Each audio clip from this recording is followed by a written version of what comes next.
Hey, this is Anney. And Samantha. And welcome to Stuff I Never Told You, production of iHeartRadio.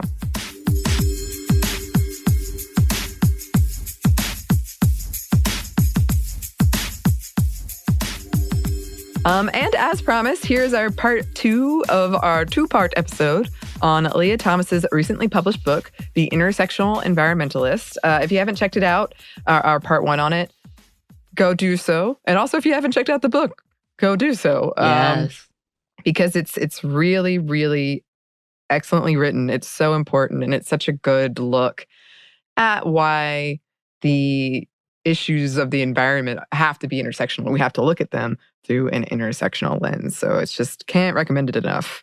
And yeah, this is, as we were publishing this is Earth Day, Earth Month, perhaps. And you might notice that Samantha sounds a little different. The Earth and I are one.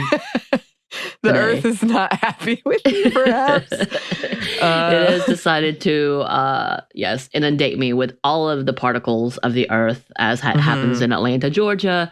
And yes, everything is watering out of my face. Fun. You're welcome. That's a fun description. That's the best way I can do it. And it's not COVID. I have taken 3 tests. And they've all said no. So either it's lying to me, which I know can't happen, but I do have my sense of taste and smell still, as well as the fact that I don't really have a sore throat. So I guess that's good news. I think yes, I would say it falls under the category of good news. Yes, but it's definitely a high allergy city, Atlanta. Everything is yellow. Everything's yellow. The dogwood smell is out. In full force. I forget about it every spring, and then I go outside and it slaps you in the face, right? Literally like, hey, we're here. Oh my goodness. Yes. Oh yes, I forgot about this. So with that being said, let's jump right in. But again, if you haven't listened to part 1, we suggest you do that first because we covered a lot of the foundation from the book in that one. For this one, we're going to start with environmental justice, that theme. Here's a quote. "What's often left out of environmental history and education is how people of color have always been at the forefront of community advocacy. Even if they weren't as present at the first Earth Day or aren't as often seen summiting mountains in a national park, Black, Indigenous, and other communities of color are a part of environmental history in other very important ways. Whether it's activism for Indigenous sovereignty or Black and Brown communities confronting environmental hazards, there's a rich history of BIPOC environmental advocacy and a centuries-long legacy of fighting for justice. The U.S. Environmental Protection Agency defines environmental justice as, quote, the fair treatment and meaningful involvement of all people regardless of race, color, national origin, or income with respect to the development, implementation, and enforcement of environmental laws, regulations, and policies. The term environmental justice began to emerge in the 1980s after both the civil rights and Earth Day movements. Soon, environmental justice became a movement of its own. We can turn to the mother and father of environmental justice to get started, Hazel M. Johnson and Dr. Robert Bullard. Hazel M. Johnson was a Black environmental activist from the south side of Chicago, Illinois. After her husband passed away from lung cancer at the young age of 41, Johnson began to suspect an environmental connection. In a short span of time following her husband's death in 1969, several others within her community, Altgeld Gardens, died from lung cancer. When a news report announced that Altgeld Gardens had some of the highest rates of cancer in all of Chicago, Johnson began to ask herself, why would Altgeld Gardens, a community initially built for Black World War II veterans, have such abnormally high instances of cancer? When investigating the differences between primarily Black Altgeld Gardens and other Chicago neighborhoods, Johnson found that Altgeld Gardens bore a tremendously disproportionate environmental hazard burden. So that's a really long quote, but I think it's so important when we're talking about, because in the part 1, we talked about education and how it doesn't showcase people of color, even though they've been doing this work, and then not seeing themselves in that space, and this kind of erasure of the people who have been at the forefront of these movements. And I think this is something, unfortunately, we've seen multiple times with these like environmental hazards in communities that are less well off, people of color, all kinds of things. And that's part of that intersectionality we're talking about and why it's so important in this conversation. Right. And I think it's very interesting that we talk about, at the beginning, the first Earth Day did not really include those marginalized communities. And it's seemingly ironic, I think, because those Earth Day happenings was such a posh idea. And so many upper class white people came in with like, yeah, let me have the T-shirt that says I love the earth and hug the earth. And, the jokes about tree hugging and all of that came about and became almost a joke when the marginalized communities were so affected that it was a violence within that community, actually killing people, actually making people sick, and no one really recognizing it. And because when you are in the higher class of people, I'll put that in quotes, meaning this as a derogatory way, it was far-fetched for them because they didn't see the imminent impact of it, as where those that are marginalized and lower socioeconomic class were truly affected on a daily basis, whether it's because they got sick, because they didn't have the water, they were getting land taken away from them, any of those things that they have been on the forefront, but looking like they're radicals because they're trying to stop something immediately. If not, people are going to die. People of their community were dying. And it's this example is a prime example of those dying immediate at that point in time. And it wasn't something in the far future. We need to make it better for our kids. This whole thing, which is true, we do need to make it better for the future generations, but it's killing the people now. And there's this conversation of ignoring that. The fact that Secretary of State Deb Haaland was so fiercely opposed by those making money off of those marginalized communities who were killing off the earth and killing off the people of that land says a lot about what we see as valuable and who we see as dismissible.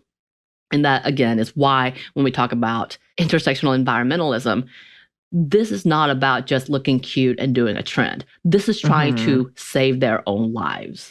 Yeah. And I think that's a great point that you bring up, because I feel like a lot of times these conversations around sustainability, it's easier for people to be like, well, that's, I don't have to deal with it now. That might happen in the future. It might not, but it is happening now, and people are dying from it now, and they are being hurt from it right now. And they have been for a long time. And then just something I was thinking about the other day, because there's just been a struggle with, mental health for a lot of people during this pandemic. And I had a friend who we were talking about it, and it just occurred to me that some of the, we talked about this in a recent episode. Some of the advice you hear all the time is so privileged without seeming to realize that it is. But one of them is like, go outside, go for a walk. And I'm like, that's great if you have access to like a safe place to walk, whether it's like sidewalks or, just general safety and walking about. But not everybody has that. Right. There are so many things that are layered that seem so easy for those who are privileged. And again, this is the comment about being privileged. And I think that's an even bigger conversation when we talk about this whole environmental doomism that's happening right now. And just as a reminder, people have been living in this doom idea, but they've been pushing and they've been trying to make a difference. When we talk about, like, Keystone is a prime example because it actually got some traction, because we know they're still protesting in that area. We know it's still happening. We know people were being unfairly, unjustly arrested and pushed out. And it's a constant conversation. And then it's become sensationalized in the conspiracy theory types of movies that become entertainment. And so therefore becomes fictionalized. And I hate that. I hate that this is what's happening. But also trying to bring awareness. It's just this fine line. But the fact of the matter is, when we have privileged people saying, oh no, it's over, just quit, that means you're not truly affected. If you really think you can quit, then you've not been truly affected, and we need to do more. And I say not you, we need to do more, because that type of attitude already puts those people who could actually make some help and make some change, and showing again their privilege that they can quit. Yeah, exactly. But moving on, she continues on saying, While some may have overlooked the increased placement of toxic waste facilities in Black communities and deemed the occurrence coincidental, Johnson fought her entire career to prove that it was intentional. All across the United States, Black and low-income communities were plagued with environmental hazards that impact the health of residents and often resulted in illness, worsened quality of life, and death. Johnson fought for legislators and community members to recognize the racism at play and its serious consequences on health and the environment. She said, quote, "For so long, environmental activism has been primarily a white middle-class issue, far removed from the daily reality of inner-city life." Johnson told the Chicago Tribune in 1955. "It's all very well to embrace saving the rainforest and conserving endangered animal species, but such global initiatives don't even begin to impact communities inhabited by people of color." And yeah, that's exactly what we're talking about. This whole idea that it's a far removed ideal situation, as if something is not really happening. It shows your privilege that you don't understand that it's happening right here when you look at the drinking water, when you talk about what's accessible, what's not accessible, when you talk about air quality and why that is a danger. And yeah, who is doing the runoffs in what area? So when we see big industries doing runoffs into highly urban populations, you're like, yeah, that is absolutely affecting them, and no one's actually testing it. And as we know, as many administrations before, even this administration, they're overlooking that to make the money, which is such a BS way of being. I'm trying to make this family friendly. That's what we strive for. That's what we strive for. Yeah. And I think that there are a lot of, as we said in part one of the things that I love so much about this book is it provides resources and like other things to look up after you've read it, and like things to educate yourself on and ways you can be active in this field. But I also like there's chapter like near the end, and we're going to talk about it a little bit later, but there's sort of this like, yes, these big companies are doing this and it can feel like you don't have any impact, but here are industries where you can. And like one was fast fashion and stuff like that. And sort of being aware of all that goes into those things. And again, there's still an accessibility issue and price point issue with all of this stuff. But I appreciated that. It's like, okay. I know now I'm armed with more intelligence, more knowledge. More knowledge. Yes, which we love. Here's another quote. Shortly after Dr. Martin Luther King Jr. spoke to the Memphis sanitation strikers in 1968, he was assassinated. This was a national tragedy, and it was also a major setback for environmental justice. Just as civil rights activists had begun to speak up against environmental injustices, a beloved leader was lost, followed by several other prominent Black leaders. As many civil rights activists and Black citizens grieved, a largely white environmental movement began to sweep the United States. These environmentalists took note of the tactics used by civil rights protesters like sit-ins and marches and began to use those strategies to spread awareness about conservation, pollution, toxic waste, and more. The movement finally ignited in 1969 when disturbing images of Cleveland, Ohio's Cuyahoga River engulfed in flames, yes, a body of water with fire raging on top of it, were published in Time magazine. The United States was shocked and wanted to know more. The river fire, caused by extremely flammable oil, gas, and toxic waste dumped into waterways, was far more anomalous during this time period. But with this one article, the nation came face to face with what a world on fire could look like if policies didn't adequately protect the planet. In response, millions took to the streets, protesting and pressuring politicians to implement federal environmental policies. This collective action led to the largest environmental demonstration in history on April 22nd, 1970, Earth Day, in which 20 million Americans called for a drastic improvement in environmental policy. The first Earth Day was a spectacular feat, with gatherings and activities across the world. However, even though it was inspired by and occurred in close proximity with the civil rights movement and civil rights efforts of Chicano and indigenous activists, it was largely white-led and attended, which brings us to the question, what is the impact of having large-scale environmental movements that mostly exclude the voices of the underrepresented and people of color? Yeah, again, I just think this is so important, all of this context and history that Thomas provides in this book, and how it is such a intersectional issue, and why it is very, very important that it remains that we look at it that way. And if you haven't listened to part one or read the book or seen Leah Thomas about online, she did coin the term intersectional environmentalist.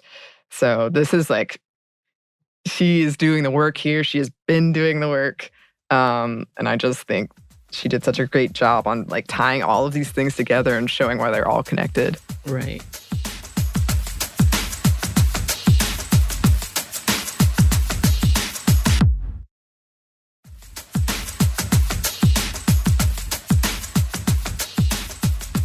And I do love her conversation about excluding the marginalized community, the indigenous and the Chicano community, as well as obviously the Black community.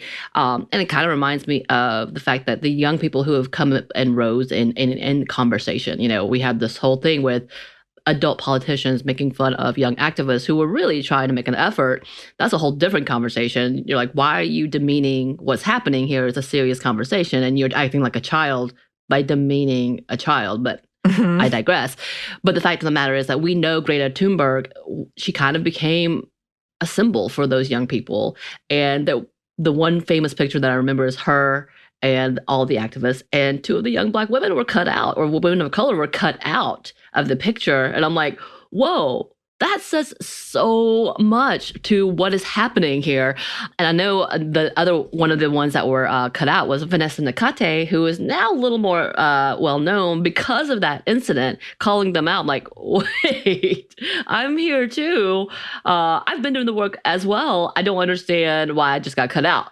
But it's very telling of what is being shown and what is being talked about, who is being recognized. I mean, even Flint, Michigan's own activist, Mari Kopeny, came about and has been a part of this work as well, and still is doing this work. I think she's like 18 now and really pushing forward with the conversations. She raised money to get bottled water because of the water situation that was still going bad. I don't think it's fully fixed even today, and no one's looking at it. And we barely see mention of her outside of when other activists are talked about too. We follow her and we know she does an amazing job and she is doing that work. But I'm like, you're a kid. Bless your heart that you have to put this on your own shoulder. And now you've become the face of this. And again, had to go under some scrutiny about the fact that she was speaking out about it and that she had to be the one to speak out about it, that she had to do fundraising instead of having the government supply as they should be, taking care of their own people. So there's so many conversations about who is the face, who is being recognized, and who is actually being listened to. And the fact that we know Greta, who is an amazing worker, and I don't want to take that away from her because she's doing amazing work and proud to see it, but she also has the privilege of being supported by her community, her country, and doing all these things, even though she goes under ridicule from other adults. But the fact that she is getting all the accolades when so many others have been there with her, it's seemingly like there's enough roses to give out. There's enough credits to give out. Let's do that. Let's talk about that and talk about those works as well, and quit making it seem like it's only privileged white people who are doing this, because it's not. It is not. So we keep going in her book, and she says, although the Earth Day movement led to the creation of the Environmental Protection Agency and the passage of several prominent federal environmental laws like the Clean Air Act or the CAA and the Clean Water Act, it can be argued that these laws do not equally protect all Americans. While primarily white communities in the U.S. saw a 70% reduction in air pollution after the CAA was passed, low-income and Black, Indigenous, Asian, Pacific Islander, and Latinx communities were seemingly left out of the parameters of protection outlined in these laws. In fact, some of the environmental legislation passed in the 1970s directly diverted toxic waste into Black, brown, and low-income communities. This exclusion and unethical treatment led to the emergence of the environmental justice movement in the 1980s. And that's exactly what I was talking about earlier, how it went from, okay, these industries decided to pull and reroute to here. And no one really seeing where it went, just, oh, it was fixed over here, so I'm going to be quiet. Right. And there are so many parts of this book where it was hard not to just quote the entire thing because we love some good data and numbers. And Leah Thomas really lays it out to back up this point. So the numbers are really stark and really quite awful. Right. But here's a quote. Startlingly, as of 2019, race is still the number one indicator of where toxic waste facilities are located in the U.S. According to Paul Mohai, an environmental justice expert and professor at the University of Michigan, even when socioeconomic factors are similar across white and non-white communities, the community of color is still more likely to be near environmental hazards. The fight for environmental justice remains urgent, even more so as we face the climate crisis. Right. I think once again, when we have a conversation about who gets good drinking water, who gets access to drinking water, drinkable water, we know where it starts. When we talk about power outages, it's obvious who is prioritized and what is prioritized when you see grids. I think Texas had a huge understanding and saw that very quickly. Of course, Texas is privatized. From what I'm aware, a lot of states are privatized, and we just didn't know it or didn't understand it. So that's a whole different conversation in itself. But yeah, Texas became a glaring obviousness of hey, we know who they're prioritizing and you are not it. If you are in the low income area, you are not the one. So it's an obvious line. And there are moments when in crisis, you see who is being prioritized and who is seen as important and who is seen as dismissed or erasable. Yeah. And that's throughout the book, Thomas gives examples of that as well. And, when you think of terms like Flint, Michigan or Katrina, it's very clear who is being prioritized. Right. And we're moving on. It says, history often repeats itself, and large civil rights and climate movements have emerged again. In 2013, following the 2012 murder of Trayvon Martin, an unarmed Black teenager who was racially profiled and confronted while walking to a family friend's house, activists Alicia Garza, Patrisse Cullors, and Opal Tometi created the phrase and hashtag Black Lives Matter. Their campaign grew into a global movement following the deaths of even more unarmed Black men and women killed by excessive force, galvanizing millions of protesters over the years in the largest civil rights movement of the 21st century.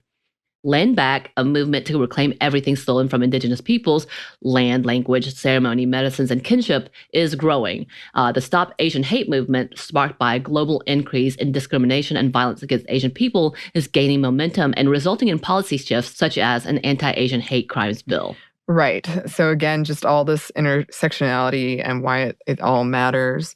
And then going on, here's another quote. At the same time, a new generation of climate activists are emerging all across the globe. The Youth Strike for Climate, also known as Fridays for Future, began in 2018 after Swedish youth activist Greta Thunberg staged a protest in front of the Swedish parliament holding a sign that read, "School Strike for Climate."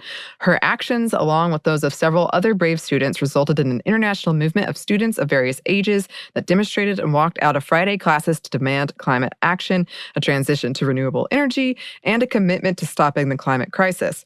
By 2019, over 1 million demonstrators, primarily students across 150 countries, had participated in the protest. Right. And I'm glad we came back to her in our conversation because it's a huge thing that they have created. And I love these movements. And yeah, as we even talk about in our Women Around the World, we're often talking about the younger generation really spearheading this movement. And I love it. I love it for us. I love to see that it's happening. I'm sad that it's taken this long.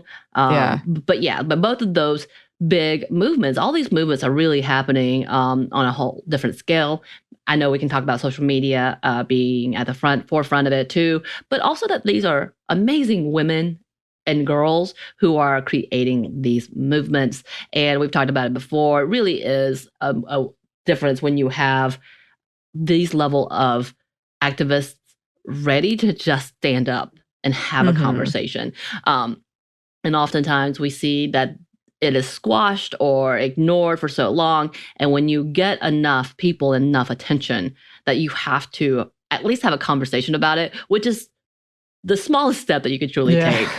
But it's at least beginning something. Yes.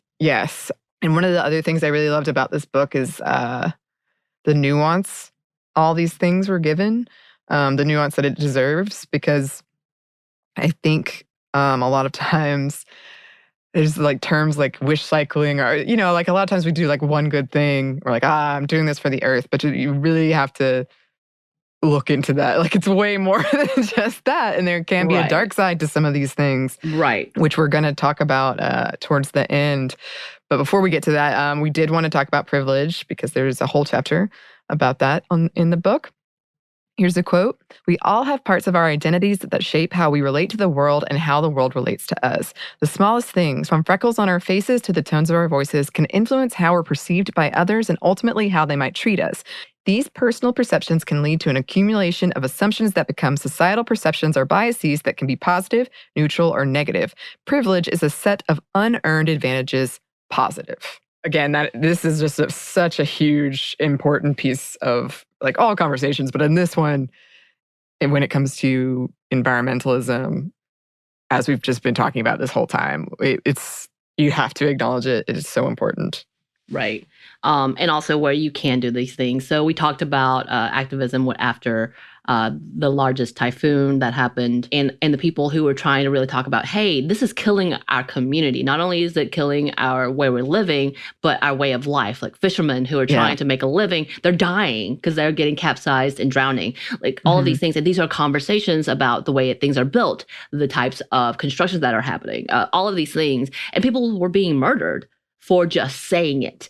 And that's what the biggest thing is. Like, for the upper class white citizens, that is not as huge a threat as those indigenous in our communities who have disappeared. They have disappeared in their activism. And it is still happening. There are conversations and questions where we're like, wait. We also know that a lot of indigenous activists have been actually arrested and are still locked up. And there's conversations about that. So that is a privilege. Being able to protest without being marked as in being endangered for your protest is a huge privilege. And we see that more often than not, that when they are in these marginalized communities, they are targeted in a dangerous and violent way. And that's a big part of that privilege. But let's keep talking about it, because she talks about it and we need more conversations on it. So Leah says, social constructs are beliefs that members of society hold and assign meaning and value to. For example, a common argument is that race is a social construct. That doesn't mean that there aren't different ethnicities of people, but that assigning value and meaning to a different racial group in a society is a social construct.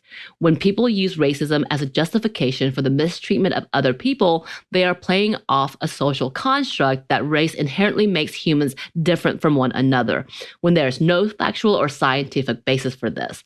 Stereotypes are born out of social constructs. Yep. I feel like that's pretty self-explanatory.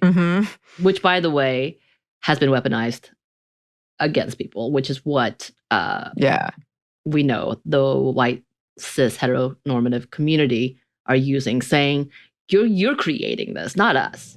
Right. Which is a different conversation we're not going to get into, but being aware of that as well. And she continues on, when we hold the belief that anyone can succeed if they just set their mind to it, we also give credence to the flip side of that myth, that those who don't succeed aren't, quote, trying hard enough. This places the blame solely on the individuals in need rather than on the system of power supporting the barriers and disadvantages that oppress them, no matter how hard they work or try.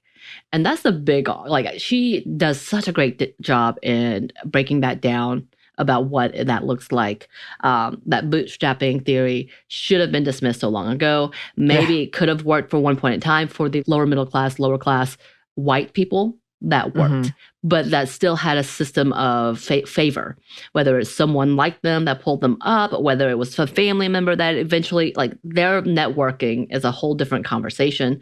As well as that word oppressed or oppression, someone has to be the one that gains from that. And it's typically always those in power. Right. And I think this point is so, so important, because it's been part of our like national mythos for so long, that idea. And now it's kind of been repackaged into like, you got to hustle, you got to do that hustle, you got to have your side hustle. But there are these systems in place. Like, you can work as hard. I mean, you can have like 3 part-time jobs and not barely make a living. Like, you're working so hard, but there are all of these things, all of these obstacles and systems that are preventing you from living a happy, healthy life Right. where you can, where you do have room to grow or get Right. whatever job you want or whatever life that you want. It's not just like, oh, you didn't work hard enough. We're so ready to turn it around and blame it on people who are working so hard and like running their bodies into the ground. Right. And the level of that is that example of having a full-time job, 2 part-time jobs, those things, which I was one of those people. And don't get me wrong, I definitely was faring better than most. But the fact of the matter is, I was privileged enough to know people to put me in positions to get those extra jobs, to make that work for myself. But on top of that, I did barely get enough to live on my own. This did not push me to be so rich. It literally was, wow, I can actually afford to go and be with my friends today and not have to worry about whether or not this card's going to go through, which I've had many times. Like that is going to be declined and having that panic attack about being declined. And the way I'm saying this is obviously very privileged because I was single and did not have children to worry for, that I didn't have to go to a grocery store and hoping that it would clear to buy soup for my family and or not seeing my family or trying to figure out how to decide whether we're going to have food or daycare so I can go to these set jobs. There's so many things to this. That's a whole different level of conversation. And for those, I know many of those who are affected by this type of environmental injustices don't have time to advocate for themselves because they're working and can't, and just trying to survive that way in order to get those foods. So they can't be activists for themselves. So there's just a whole line of conversations about who was able to be activists. And that's why we see probably a larger number of very privileged white people being able to do this because they have the time and they have extra income that they can take time off to do so. Yeah. And that's part of like the cycle we need to break out of with this because, again, like going back to Leah's point of never seeing anyone like her at these things. But yeah, it's all connected.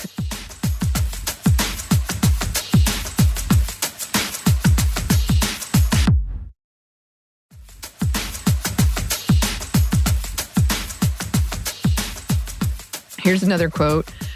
Going back to the earlier statistic of lower funding in BIPOC schools versus primarily white schools, this funding gap also exists in community resources like parks, community gardens, and green spaces, meaning that access to these resources also varies along racial lines. Systemic housing discrimination practices like redlining, the refusal to insure mortgages in and near Black neighborhoods, have added to the climate burden by siloing communities of color in areas that are more likely to be plagued by environmental injustice. Black and Latinx people in the U.S. experience an, quote, air pollution burden in which they are exposed to 56% and 63% more pollution than is caused by their consumption, and which is linked to higher rates of cardiovascular and respiratory issues. The opposite is true for white Americans who experience a pollution advantage, in which they breathe in 17% less air pollution than they cause.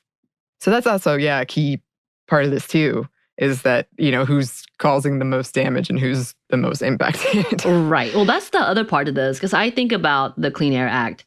And one of the things that came out of the Clean Air Act was things like emission testing. Great idea. But as someone who was earning $32,000 a year, trying to live in Atlanta, which the cost of living is significantly higher, that has an emissions test that you have to do. And if you do not pass it, you cannot get a tag for your car and you are penalized beyond whatever. At one point in time, my catalytic converter went out. All of these things are so bad for the environment. I get air quality, everybody should do their part, but I don't have $1,500, $1,600 to fix my car, but I have to have a car to go to my job. What do I do? There's so many things about who is really punishing more so than anyone else. And if you have a brand new car, you're fine. You're fine for the first 2 or 3 years. Who gets brand new cars?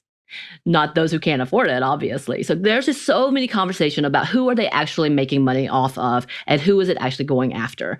And those are big conversations that we need to have about providing services. And then also talking about public transportation not being accessible to many people, or being really dangerous because people are not really checking in on the safety and the real concerns for those who are using public transport and who has accessibility to it.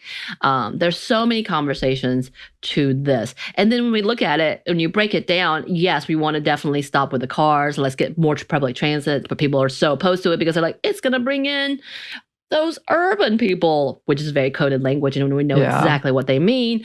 And so therefore it cuts access, but then we have more emissions. And the corporations are not even turning an eye when one giant building, one corporation gives so much more, kills off so much more of the quality of air and causing more problems and pollutions, which are most likely going to be in areas that are, again, lower socioeconomic living areas. Because people are like, oh, we don't want to live by this. But no one does.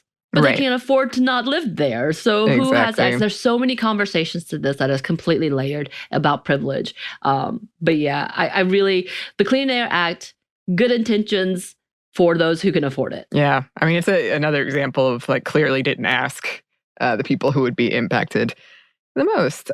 And as we said, we are going to talk some more about some of the things that fall under that as well. Yes. A little bit. And yeah, going on. In addition to environmental injustices, living sustainably can be a matter of privilege. Single-use items are more expensive, and plastic is found at higher rates in communities of color. Living on a plant-based diet and eating regenerative and organically grown products is nearly impossible in a state of food apartheid, in which communities of color are more likely to be found. So when educating others about sustainability, make sure to think about intersectionality and privilege first. Refrain from shaming those who are faced with systemic barriers to living low waste and sustainably. And we had a giant example of that. I think we did an ad read about paper plates. And we got a couple of emails like, hey, how dare you? This is awful for the world and whatever, whatnot. And my first response was, I get what you're saying, but for a lot of those who are working constant jobs, have 3 or 4 children, have constant usage, and this is not as accessible as you think it is. This is a cheap alternative for people trying to save time and trying to have their kids be a part of the family. So when a single mom or a single father or a single parent caregiver is there, they're working 2 jobs and they have a 12-year-old sitting in for a couple of hours feeding each other. It's not as easy as you think. And I say this as I would grow up in an area, once again, where we didn't have recyclables, and sure, we wanted to use replace and such, but when you have 4 kids trying to do all those dishes, caring for yourselves, trying to care for others, it's a little harder than you think. And don't get me wrong, do I use paper plates? No. But am I privileged enough to have just me, myself, and I as part of the thing? Yes. You may think it's not that hard, but it does build up on time. And there's this level of shaming that we really need to get away from, because that doesn't do what you think it does. No. And I think that this is such a good reminder of, again, like, nothing is that clear cut.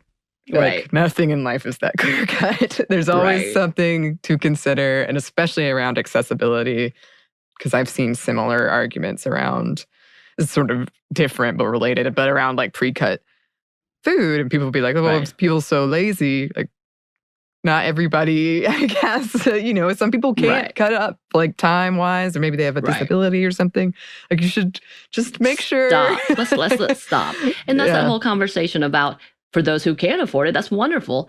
Let's not food shame people. It just got into the last 5 years when people were like, oh, food stamps are for those who really are trying to feed everyone on a budget.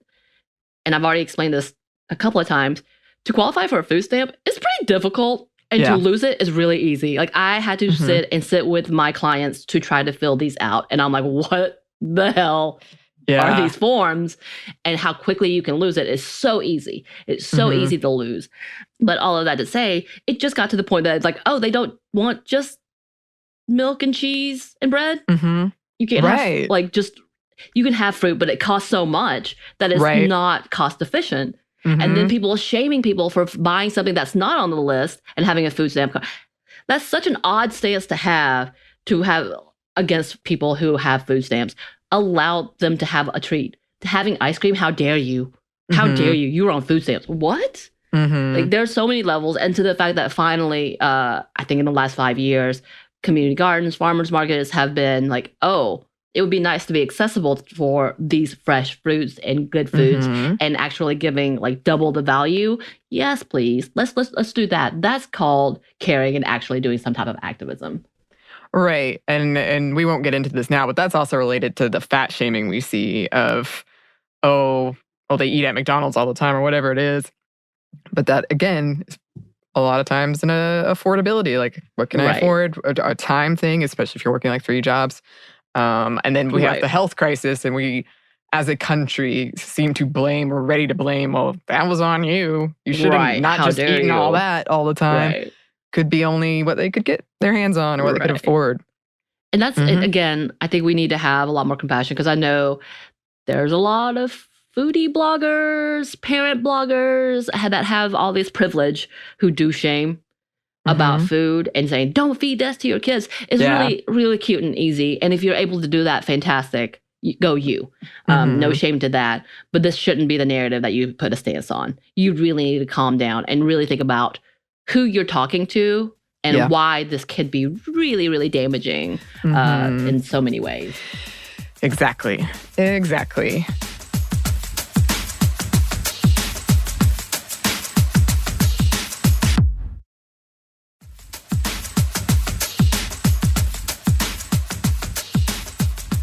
Thomas also does a great job. She goes into the history of enslavement and disregarding the lives of Black people, and how historically we're still seeing that going on, and how that is involved in this conversation. Here's another quote. In a 2009 USC study, The Climate Gap, Inequalities and How Climate Change Hurts Americans and How to Close the Gap, researchers found that, quote, African Americans on average emit nearly 20% less greenhouse gases than non-Hispanic whites per capita. Though less responsible for climate change, African Americans are significantly more vulnerable to its effects than non-Hispanic whites. This is a recurring theme we'll see throughout this chapter.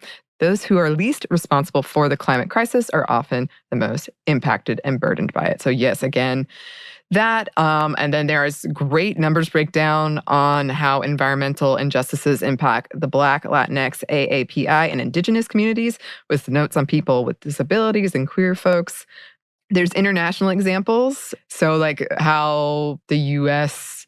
was shipping waste to other countries and how that impacted health, sea level rise, and how that impacts certain countries like way more than other countries.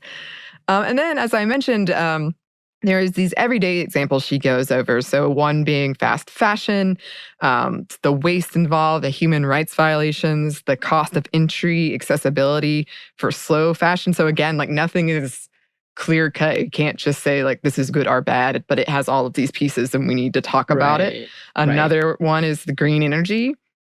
The lack of inclusion in decision-making when it comes to Indigenous people, causing harm when not done with intersectionality in mind. So yeah, again, like that sounds great, but we have to talk to the people it's going to impact. We have to involve them in it. Right. Because it can, she gives examples of when it's harmed communities. Right. Also, let's just talk about the fact that it's not affordable. Most of the time, these options are not affordable. And the companies do this on purpose. We know this. But yeah, when it sounds like a great idea and I want to do it. And in the end, it may save you money. But at the beginning, most people can't afford it. Yeah, exactly. But this is sort of what I was mentioning earlier, that I feel that a lot of people like to make themselves feel better without doing the research. They're just like, oh, this looks good. Whether on a company level, because companies definitely do it too, or on just our own personal levels. All right, so she continues and writes, the global transition to green energy should not come at the expense of the safety of Indigenous peoples. We urgently need to phase out our reliance on non-renewable resources, and green tech should be highly prioritized as a solution. However, within an intersectional approach to environmentalism, we must acknowledge the dark side of green energy and the harm that these initiatives have caused to marginalized communities. We must also ensure that future projects take the protection of all people into considerations. We don't have to choose between justice for people and the planet. Social justice and a green economy can and should coexist. Yes. Enough said. Yes. And then also another kind of daily example she went over was veganism and plant-based living. And she goes over like the huge environmental impact of eating meat, increase in veganism, but again, like the lack of representation when it comes to people of color. Right. Today I had an amazing video pop up from I believe a Middle Eastern activist who was talking about the fact that Western culture has kind of demonized veganism in a way that, or sensationalized. One of the two. It's really, it's according to who you talk to about veganism, and using tofu as a primary example about the fact that tofu is a classic dish within Asian cultures. I've seen it all throughout, whether it's a part of Korean food, Korean, Indian food, but it's just an automatic part of it. Right. And it just happens to things like, especially Indian cuisine, leans a little more to vegetarian eating, and the fact that it's just their lifestyle, and how the Western culture has taken that and either sensationalized that to a point that it's become so expensive and over the top, and or mocking it, saying it's a frou-frou food, is such an odd stance to take that when I started thinking about it, I was like, yeah, it really is. Had I been raised in Korea, it would have just been naturally a part of all of my dishes, and I would have not thought about it. As in fact, when I eat these Korean dishes, I don't think about it. I just like, oh, this is good. It's just a part of this dish. And coming into the U.S. cultural ideas about this being like, this is for, oh, you're a hippie, or what are these things, or you're trying to do these things, and it's seemingly exotic foods, quote unquote, and that battle in itself, and being like, well, eating tofu, eating no meat one day, it's not that big of a deal. Why do we make it seem like we have fallen into a cultural stance and or a political stance in doing so? Right. And it shouldn't be. Yeah. Yeah, it's definitely been highly politicized. And I think another great reminder throughout, and then with this as well, is like, you know, kind of well-off white people pretending like there's no history, like they've discovered veganism. Right. But there's, like you said, like cultures that this has long been part of their history. People have been doing it forever. So do your research. Right. And again, representation is really important. And making sure that we understand, oh yeah, it is a cultural part of this, and it's okay. And to give credit to where it came from. Exactly. A. B, also understanding not everybody can do this. Again, still is. Fresh vegetables, for the most part, fresh fruit, are expensive. And they quickly die, quickly go bad. Yeah. I'm you gotta have a plan in place. You do. And that's privilege. That's privilege to know that you can get all these things. It was a privilege growing up. My parents would bring me fruit, but it had to be on sale.